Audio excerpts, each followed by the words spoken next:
باز اور شکروں کی موجودگی کے باوجود چڑیا کے بچے پرورش پاتے رہتے ہیں۔ آندھیاں سب چراغ نہیں بجھا سکتی، شیر دھاڑتے رہتے ہیں، اور ہرن کی خوبصورت بچے کلیلیں بھرتے رہتے ہیں۔ یہ سب اس مالک کے کام ہیں۔ اس کی پیدا کردہ مخلوق اپنے اپنے مقرر شدہ طرز عمل سے گزرتی ہی رہتی ہے۔ فرعون نے سب بچے ہلاک کر دیے، مگر وہ بچہ بچ گیا۔ یہ سب قدرت کے کام ہیں۔ زمانہ ترقی کر گیا ہے، مگر مکھی، مچھر اور چوہے اب بھی پیدا ہوتے ہیں۔ جراثیم کش دوائیں نئے جراثیم پیدا کرتی ہیں۔ طب مشرق و مغرب میں بڑی ترقی ہوئی، بیماریوں میں بھی اضافہ ہوا۔ انسان کل بھی دکھی تھا، آج بھی سکھی نہیں۔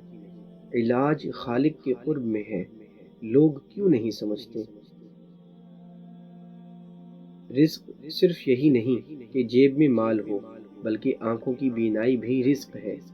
دماغ میں خیال رزق ہے، دل کا احساس رزق ہے، رگوں میں خون رزق ہے۔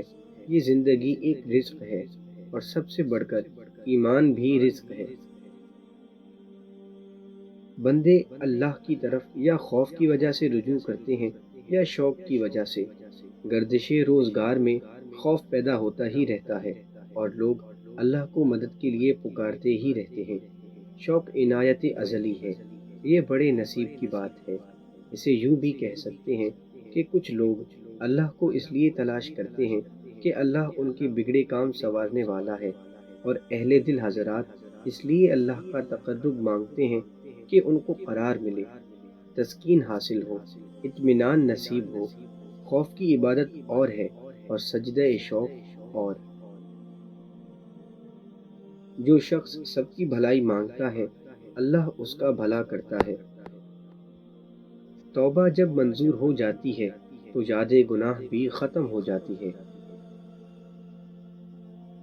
اللہ کے محبوب صلی اللہ علیہ وآلہ وسلم کی محبت ہی عطائے الہی ہے۔ حضور اقدس صلی اللہ علیہ وآلہ وسلم سے محبت ایمان کی اصل ہے۔ دین کیا ہے عشق احمد کے سوا؟ دین کا بس ایک یہی معیار ہے۔ عشق مصطفیٰ صلی اللہ علیہ وآلہ وسلم میں فراق بھی عطا ہے اور وصال بھی۔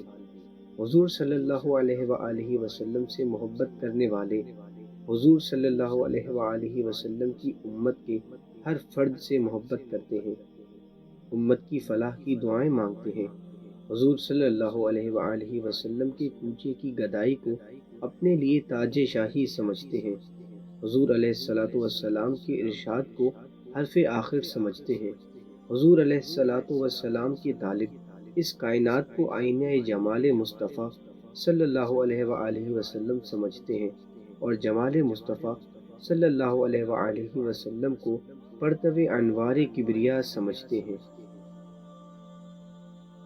جب عزت اور ذلت اللہ کی طرف سے ہے، رنج و راحت اللہ کی طرف سے ہے، دولت اور غریبی اللہ کی طرف سے، زندگی اور موت اللہ کی طرف سے، تو ہمارے پاس تسکین کے علاوہ کیا رہ جاتا ہے؟